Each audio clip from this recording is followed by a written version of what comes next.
So first of all, Slater called this matchup. No surprise here. Eagles versus Bills. What do you think of the matchup call, and with like DPS taking the Bills instead of P1 and giving Slater QB Eagles? We know Slater loves to grind. I think it's very clear. I don't think DPS I think DPS took the Bills because there is nobody, and I mean nobody, in the Eagles secondary that's going to stop QB Bills to read, or you know what I'm saying. So like I think DPS can trash his way. DPS has the tapping advantage. He's going to have Thurman Thomas. Like I think he basically just says, I'm going to have, like, instead of losing to trash or whatever, I'm just going to basically put it all in my hands. You know, because like honestly, it's just like who on the Eagles are going to stop the Bills? Nobody. So at least, you know, in this case, he has the only weapon that Slater has is QB Eagles. No guarantee Slater knows how to play. I mean, I'm not saying Slater doesn't know how to play QB Eagles, but you know what I'm saying? Like you and I have talked about this ad nauseum, and you know, Regulator has detailed it in Discord himself and whatever. It takes skill to play with Eagles. I'm not saying Slater doesn't have it, but like it takes like an immense amount of like skill to play with Eagles the correct way, the proper way, right? And it's just like, and also when people use Eagles like in HSTL, they probably have a better receiver. The receiving core is pretty shitty on the Eagles, and so like the slow defense of the Bills secondary, although Odoms is back there, isn't really gonna like be, you know, have a problem. I don't know, man. And plus I think Bruce Smith might eat against the Eagles offensive line, so I don't know, and maybe Bennett does too at 63 HP. So I actually don't mind taking the Bills here in this matchup. I think the Eagles on OG Rom are actually overrated. I actually believe that. So No, they are. I think Regulator nailed this. I think this is all about the clock. I think really, if you're the Eagles, you're not going to stop the Bills unless it's going to be some P2 screw job or a fumble here and there. You know what I mean? Like it's going to be how AC manipulates the clock, and if he can win the coin toss, I think. And then just play the clock game and sort of somehow get that double dip.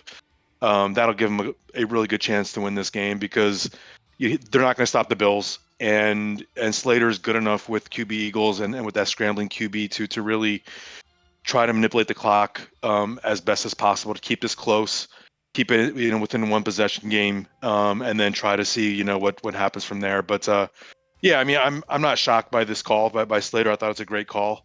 Knowing that DPS is probably going to take the Bills, but we'll see. It's a really interesting matchup. You don't see it too often.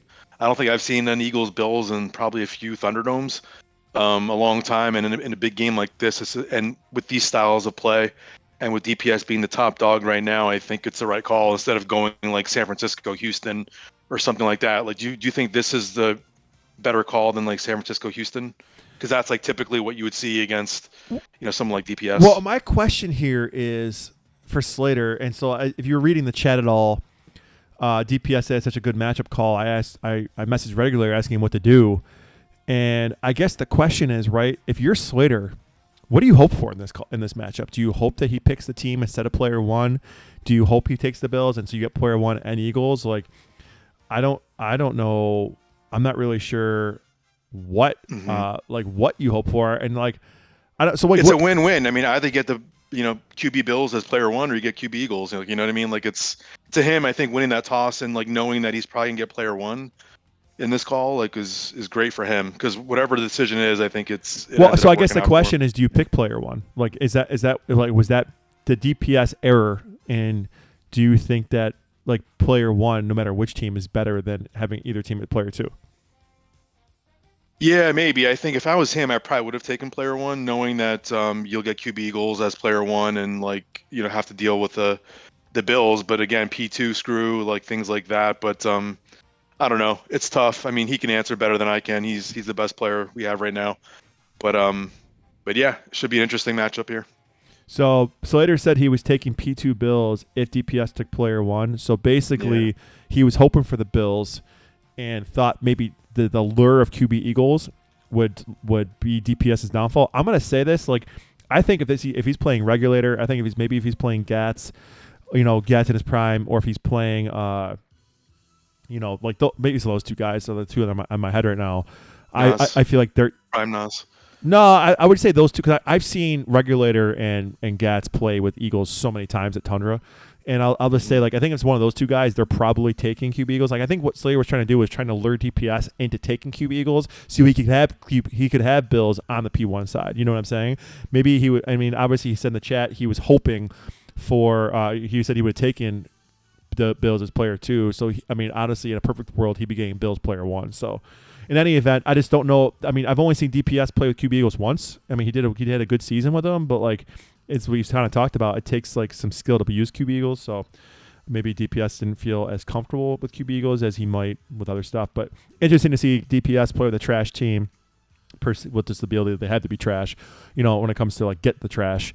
Also, curious to see how much he's going to lean on the run game here with his tapping ability. Like, it's been a long time since I've seen DPS with a strong running game, and you and I both saw DPS with the trash passing game in 2K where he just trashed it all along. I don't think he won the championship that season, but he he made it pretty far. So. He could do it all. That's why he's the best. But enough talking. Let's get to this. And all right. So last game of the night, guys. I can't believe that the last one didn't close us out. So this must be a doozy.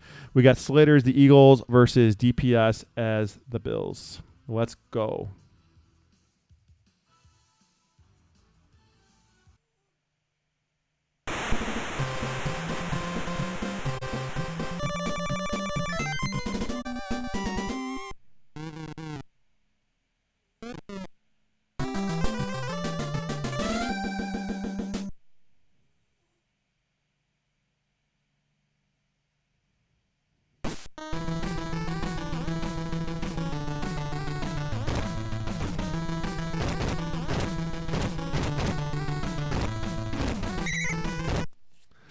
I actually didn't see it for what it's worth.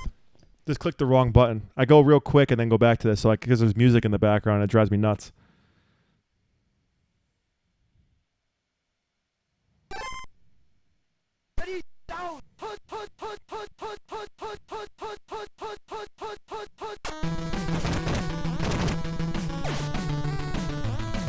And just like that, we saw the lack of JJ block by the Eagles secondary. So Slater won the toss. He kicked off.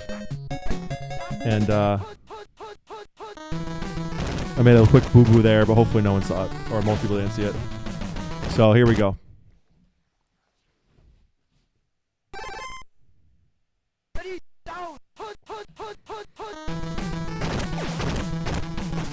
And just like that, like clockwork, DPS knifed down the field with this Bills offense against that Eagles defense.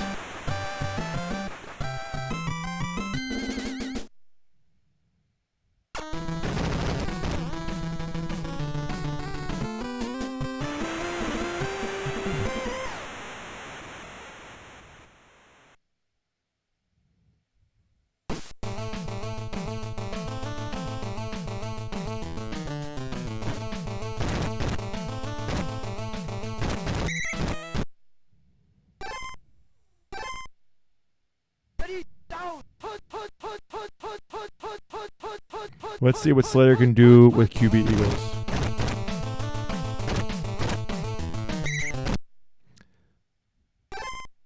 My favorite play in the playbook, the QB sneak, although I always seem to fumble on it.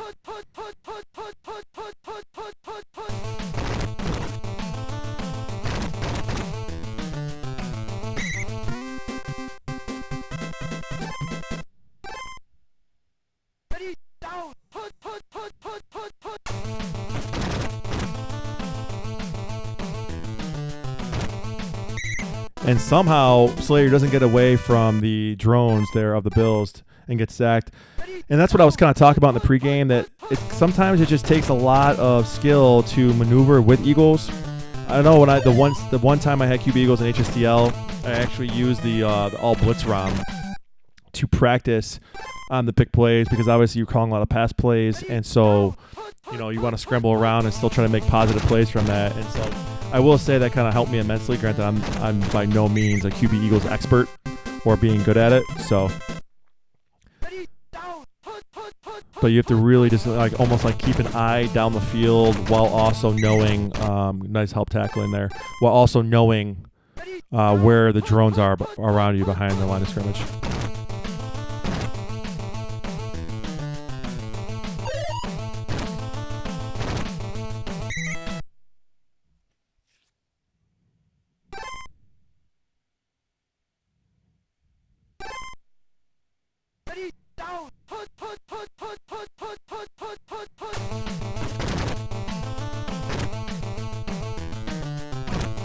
Oh, he's ran past the line of scrimmage there and then doesn't throw the ball and then kind of hesitated, but still gets the first down.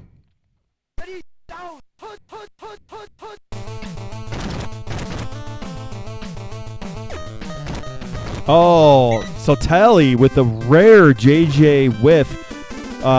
DPS in perfect position there to JJ block Eagles. I mean, 69-44, that's not necessarily JJ whiff range. I mean, obviously it can happen, but it doesn't happen, 100% of the time like it does with some other stuff. Like obviously like 81 PC with 19 interception. So you would think that being in the position like that, it would have worked out for DPS, but it did not there. People seem to forget too that you can actually play trashy football with QB Eagles because he does have 69 PC. Not that you want to. Like obviously if you're throwing too much, it's not good. And that QB sneak play has such great blocking. But you can if you need to in a pinch.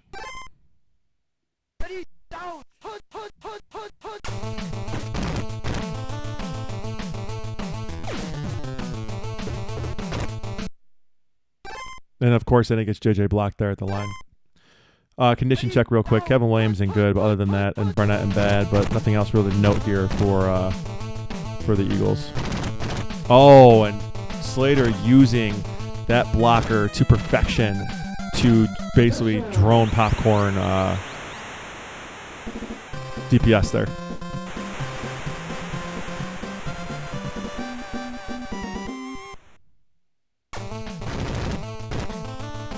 I'd probably consider if I was DPS using Bennett. I mean, I know it's not gonna help in the pass game, but with that, it's just tough to ignore that 56 RP.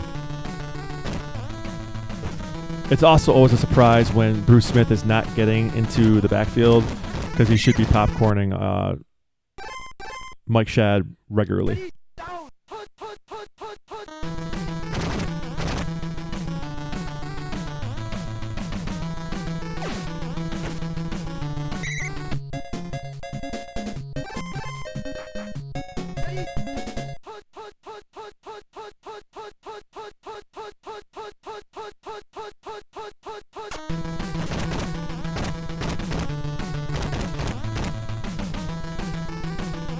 I'm also not sure, though, what the 31 interception White is going to do versus QB Bills, though. So, I know he kind of gets there, but I just don't think it's going to really matter. And I think with the Eagles, you probably have to use, if you're going into pass coverage, have to use the secondary.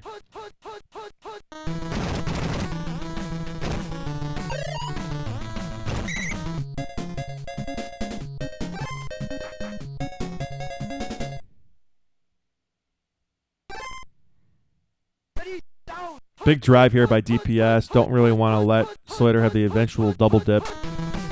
And you got to think he can kind of score with this offense whenever he wants to. Oh, fumble out of bounds.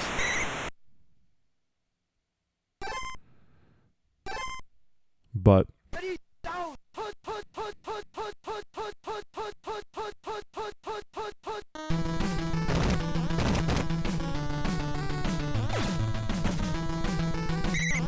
nice restraint here on this drive by DPS to not score too quickly. Obviously, giving the ball right back, and then with a chance of double dipping again, for Slater is obviously not optimum. So, a little surprised that DPS is not running more clock though, and just kind of instead of calling plays right away. Oh, not a good throw. Not a good throw at all. Had probably a mistap. Had wide receiver 2 wide open. Dangerous throw there.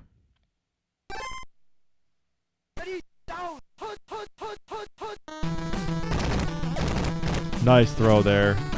And staying in bounds.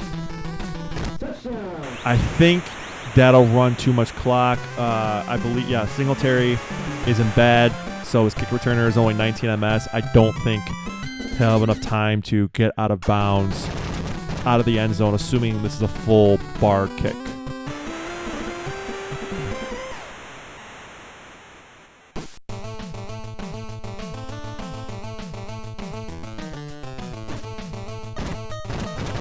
Oh, he's going to have time. All right, so if anyone can make it work behind the line of scrimmage, it's going to... Oh, he's punting. That is shocking. Maybe it's because there's no one fast. I mean, he's got Jackson, 50 MS. You can't run around fast enough. I'm shocked by that. Why not just stay in bounds for 2 more seconds and then go out? Like I don't understand.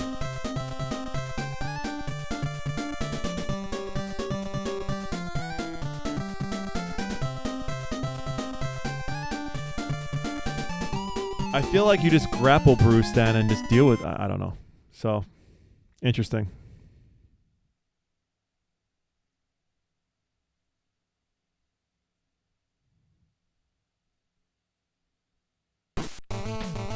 All right, so DPS up 14-7. Condition check real quick here. Drummond and good, so now Slater has a 44 MS running back, which is nice. Kevin Williams, an excellent 44-63, gives him another option, passing option there with obviously Keith Jackson still. Secondary-wise, Nate Odom's in bad, so the only guy manable in the secondary for DPS is now in bad. But tallying good, so now he's 50 RP, 50 interception, great nickel there. Obviously, Bennett still in are good too there, and there's Bruce Smith wreaking havoc there in the backfield. So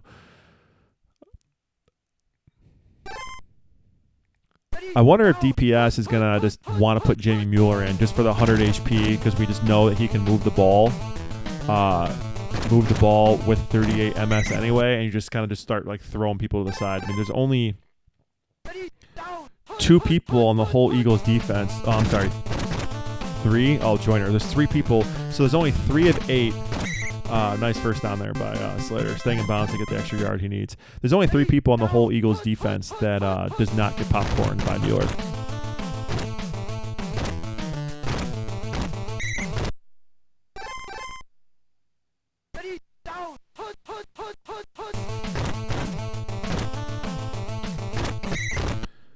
Oh, and nice diving through the blocker there. So big 39 here for Slater. You gotta think if he does not convert this, he could be in some serious trouble.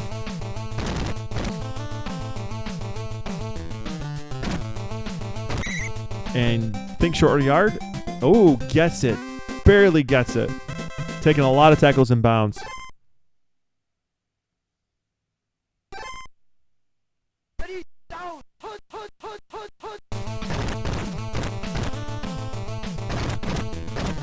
Nice dive there by DPS. And I've noticed DPS when I watch him used to play Icon, he's just so good at manning someone who's supposed to get blocked in a run play and somehow getting around it and still making the play. But that play, oh no. That play getting incredible blocking like it usually does, and Slater gets away with QB Eagles.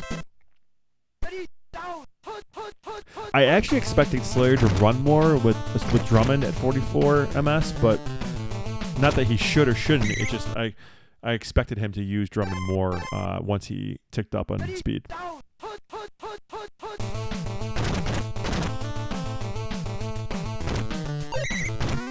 Goes out of bounds there once he gets the first down.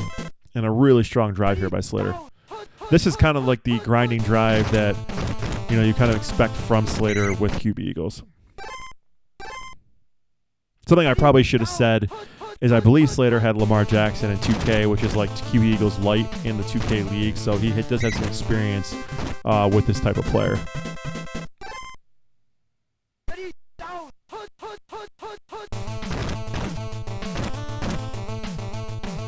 Oh, missed a dive there and saved by the drone.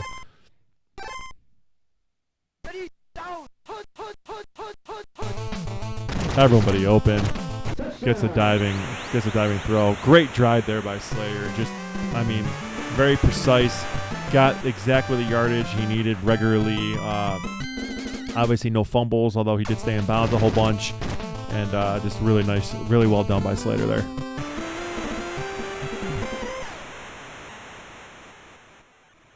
So you got to think DPS is probably going to want to bomb this. Or try to run a whole quarter drive. It's one or the other. Like I don't really. The in between is not going to be great. We'll see what the conditions look like here. Mueller's still an excellent. QB Bill's in bad. I would love to see Mueller in at running back. Defensively, Jerome Brown in excellent there for Slater, which really helps. 31 interception is not terrible. I just said it's not great, but it's not. But at least he's 63 RP. He just got to man him, and it gives him speed all over the place. So You can just help him like do that and basically get up to him when he's trying to scramble. Now QB Bill's also 6 MS. Not great.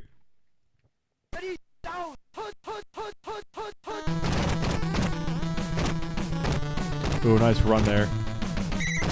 All right, 3rd and 1. Big play here. You got to think DPS is probably going for it regardless. So we'll see here.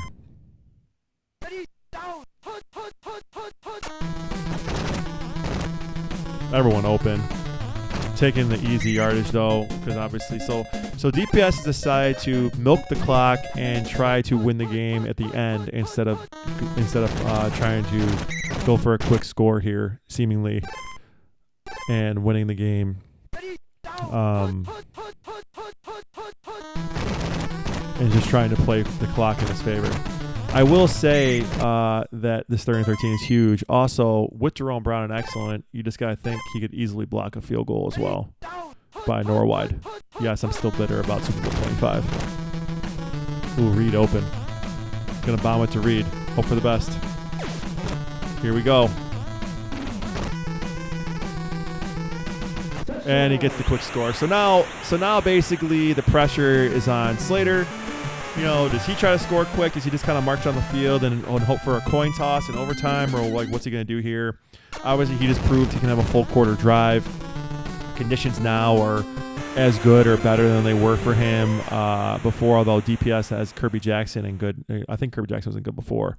But Tally no longer good. So I'd say conditions maybe favor are better for Slater even in this quarter than they were before. So it'll be interesting to see how he plays this.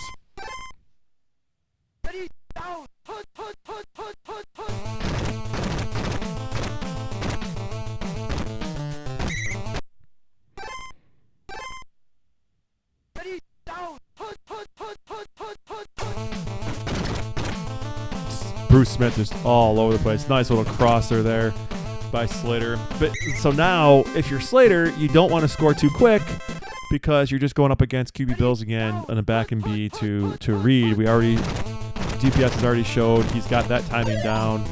So now it's just a matter of can Slater burn up clock and still score to just send us to overtime? Because anything else at this point is probably not a good idea by Slater. Good dive there by he fake called timeout? Interesting. It's almost like you call it so you just think that the offense is going to call the play too quick because they think you already called timeout, but you don't to save one. I don't know if I've ever seen that before, but that was pretty slick.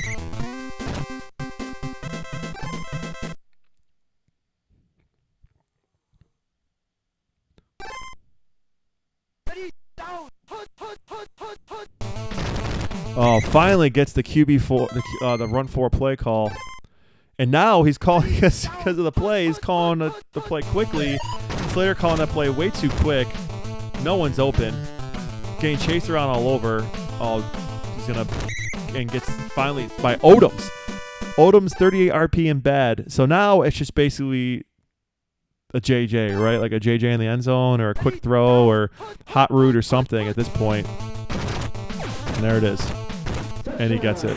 So, man, DPS is so good at defending that JJ, and it just didn't happen there. I thought he called it, called the play, and now he's definitely not going to have enough time to, especially with his 13 MS kick returner, to get any space here to throw. But maybe it gets a JJ, not an immediate tackle or something. I don't know.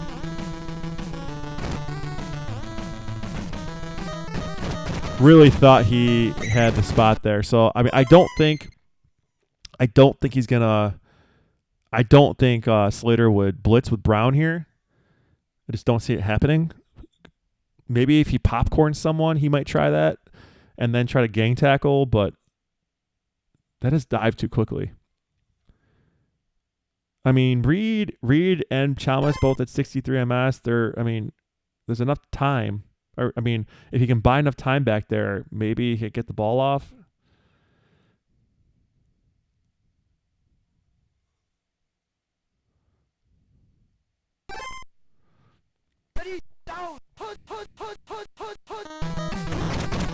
And he did it. Oh, no, no, no. Oh, oh my God. He did blitz. He did the popcorn blitz, and somehow DPS wasn't ready and didn't tap properly. Holy shit. Ooh, DPS gets a toss, though. I thought that was game. Like, I mean, there was Eagles players everywhere around that ball. Wow, that was almost a house call.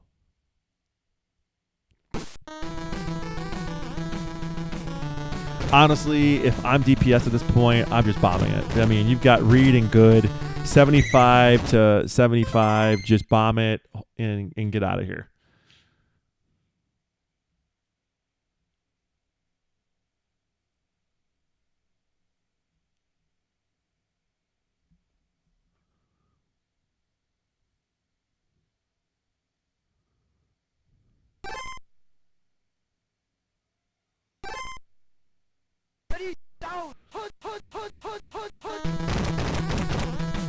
DPS disagrees with me,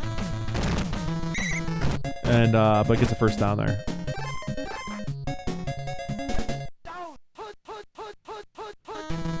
I agree with the chat saying if Slater had won the game. Oh, Slater lost speed there, and DPS almost had a large gain.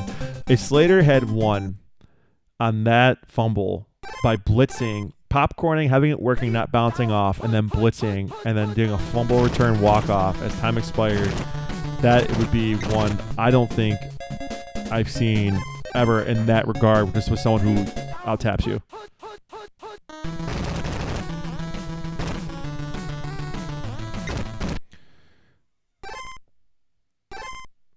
So DPS seemingly going to lean on his run game here. Everyone open. And just getting out of bounds. He stayed in bounds a couple times earlier in the drive, but he's already in field goal range. Once again, Brown is there, so not sure about not sure about, the field goal block with how, Brown's 63 RP. So you just kind of want to not leave it in the hands of your 44 kicking ability kicker. One-on-one coverage with Allen. You kind of have to go for that shot, right? Oh, man. I feel like you have to take that shot to the end zone. I know he was throwing to Thomas, but one-on-one with 50 interception, just kind of go for it, right? Oh, wait, this should be a house call. This should be it. You know what? Well played. I think Slater put up a valiant effort there, and that was definitely a really good game and deserving of the final slot there, especially with that potential almost walk-off. I think Slater knew what he was doing with that call, and well done, Slater. All right, let's bring back in War Machine. War, super That's sorry. crazy, man. Super sorry about my little mishap there. I hit the wrong button. My bad. For everyone who potentially saw the outcome of the game before it was through, sorry. But for those of you who didn't, thanks for not ruining it for, or those that did, thanks for not ruining it to everyone else. To be fair, I actually didn't see it, so I didn't actually know. But anyway, go ahead. No, that's all good. I mean, I think when it came down to it, I figured having DPS in the last slot following a game like that just preceded this, would have had people wondering, okay, did he lose?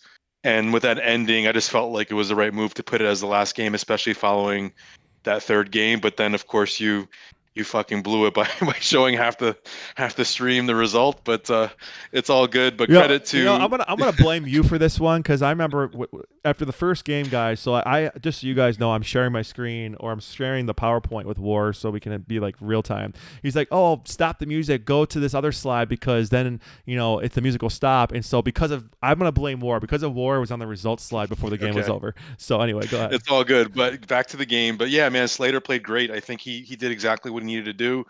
On offense, his play rarely got called, so he was just one step ahead of DPS from the play calling perspective, and just made all the right decisions, played the clock game, and I think him with that last play before the regulation probably would have been the greatest ending probably of any game, right? Just given the stakes, given the player, 100%, and especially with Slater not being a tapper, and just it all would have just been perfect. Well, but plus besides that too, if you watch the play, right, so he popcorns the guy to gain tackle, but then the guy who's supposed to help him falls. Like doesn't bounces off or just immediately goes down. So it's literally a one-on-one grapple, and I don't know if DPS's finger slipped or maybe he was trying to pass the ball quickly and didn't get tapping right away or whatever. But Slater out taps him and then he fumbles. And honestly, dude, There watch was a sea of green. There were go. so It many was players that right should have there. been a house call. Like I don't know what happened there, but I don't know, but it was a great ending for that regulation play, and I guess the coin toss winner was going to win the game, just given these two teams. But yeah, man, it was a great game. Great run by Slater. I think he played awesome this whole tournament. Getting to this point, and of course DPS in the final four, no surprise there. He played great as well. Made a couple mistaps that didn't get punished just because of the whole secondary situation. But obviously he's been playing great. Just won the Tom Zach Bowl yesterday, and look at this Final Four. We got DPS, Turbo, Viking, Mo, and Ifer. I think these are all tier one guys, but maybe not the tier one guys we all expected, right? So it's going to be interesting Final Four. yeah, I'm. It's gonna be really interesting. I think that. I mean, it just seems like we have an eventual matchup between Viking Mo and DPS, which they face each other twice a season now in HSTL. I mean, Hmm. I would if I had to put money on it, that's who I would guess would be in the final, honestly, just because I just obviously I'm always high on Viking Mo, and I just obviously DPS is the best, so it's gonna be. I think Slater gave DPS all he could handle. I wonder, and maybe DPS can answer in the chat. I just wonder if DPS was surprised that Slater blitzed. I wonder if like I just can't imagine being Slater, blitzing, having it work, but then having the guy not do it, and then somehow out tapping him, and then having the fumble happen, and then not returning it. Like I don't even know. I don't even know what would come over me, like, and what I'd be feeling at that moment when that happened. Because, like, what I mean, just watching it, what a range of emotions that, whatever. And honestly, he played well enough to win. I think the Oh, matchup. for I sure. think the matchup call worked out perfectly for him in a sense of that either way, like he played admirably with Eagles. Unfortunately, I do wonder, honestly, I do wonder if the game would have gone. Is like, because like if you look like DPS leaned a lot in the run game, and obviously it's hard to do that with QB Eagles because you're only limited to 4 plays, and whatever, and it's just not the same. And I do wonder like if DPS would have had much success because you can see when it came down to it, he ran the ball, and I'm just curious to see what would have happened if the roles were reversed and Slater obviously had the Bills. But Yeah. great run by Slater, and be proud of yourself. And DPS moving on, like just like you're just trying to save your 5-1. So I know. that's all I'm you. telling you, man, it's a lock. But no, I mean, I think given the talent left, I mean, Turbo's been playing great. I know, we were kind of giving him shit a little bit in the chat about some decisions, but when you're in these games, like in Elite Eight games, Final Four games, the pressure, the nerves, I mean, it's real. And it's tough. It's not something where you play your top game. You just have to kind of withstand like some of those mistakes and hope that you just don't make that critical mistake. And right now, Turbo's been playing as good as anybody that's left in this tournament. So you think if you're Vegas, like what are the odds you think of? I know we don't know the matchups or anything like that as far as matchup calls, but what kind of favor you think DPS is versus Turbo? Oh my god, like -600. Minus 600? Yeah, Yeah. don't you Okay. think? Don't you agree? I mean, I understand Turbo's playing well, but I mean, oh, okay, Brewdog's. I'm not saying points. Is Koval can think I'm crazy? Is it not -600? How's it not -600? How That's crazy, I think. I don't. That's not giving Turbo any respect. I know Turbo's in the chat right now watching this or listening to this. But I think that's high. All right, fair enough. I think matchup call. I mean, if Turbo calls the right matchup, it might be a different story. But yeah, we'll see. Well, what's I the mean, it's what? going to be Okay, so interesting. wait, go further. What's the right matchup? No, I'm saying if he calls like something like this, like where it's going to be like, you're not going to stop anybody on offense. It's like who gets the last possession, that kind of game. If you're going to call like Pittsburgh, Dallas, or like Pittsburgh Jets or something, I mean, that's tough sledding against DPS. But Turbo is actually um, really good for what it's worth with shitty offenses. Like yeah, he just, I mean, I remember a 2K team he drafted that he just like, I think he went like 11-6 or like 12-5 or something with such a shitty offense yeah. team. But anyway, I don't know. No, but it should be interesting. I mean, I think matchup call would be interesting to see if Turbo wins the toss, what he calls. Same with DPS. I mean, I think DPS might go to his wheelhouse, but um, Yeah, I mean, and then on the other side, Viking Mo and Eifer, I think Viking Mo is likely the favorite here, but Eifer's been playing great. Not sure what the history is like in the league play, but Mo is probably going to be a favorite. So we're looking at DPS Viking Mo if you think chalk. Yeah. But not to get ahead of ourselves here, but I think Eifer and Turbo are gonna put up a battle, and we'll see. Yeah. All right. Anyway, Well, that yeah, there is we go. that is the uh that is the Elite Eight, man. And what a night. Like A lot of good games, man. Like that it's they all I'm tired. one possession. I'm literally just watching those games. Like, and I think you said it, and I should probably like give the caveat of it. Like, as you guys know, one of the things that I am supposed to do in this chair that I'm in is to, obviously Monday morning quarterback, the games and just talk about it and, give the analysis afterwards. It just happens in everything. And so I don't want anyone to take it the wrong way in a sense of that I'm just like criticizing how they play. It's just in the moment I review the play and say, well, this is what I think. So I by no means ever insinuating that I am better than any of you because I'm clearly not. So just for what it's worth, I saw some comments there and I just want to let everyone know that that's how I feel. So anyway. No, absolutely. I mean, I think, like I said, it's like being in that position. It's your mind goes into a fog. So I think it's obvious to me. But I know that that's your job, and you do a great job at it. And I think we all like to hear that commentary. So because I think we all want to kind of hear what your thoughts are. But anyway, but it was a great night. I appreciate you calling the games. I know it's exhausting. I know you did a lot of HSTL right before this as well. So it's been a long Sunday night for you. But we'll be back probably Wednesday or Thursday, depending on when the games get in and when Hoff's available, and we'll have the Final Four matchups this week. And then we'll have the championship on Sunday, right? Correct. Championship on Sunday night. We'll have the best of three plus a third place game, and so lots of Tecmo still to come, and some great matchups ahead. All right, guys. Well, thanks for watching tonight. That was your Thunderdome 15 Elite 8. Thank you, War Machine, as always, for putting on the best tournament of the year. It is still technically Christmas in, I guess, March now. Tecmo Christmas in March. Dude, whatever. But we appreciate it, and thanks for all that you do. Guys, thanks for watching, and congratulations to DPS, Turbo, Viking Mo, and Eifer for moving on, and great runs by Brewdog, Deuce, Icon, and Slater. All right, guys, till next time, it's Huff and War Machine signing out.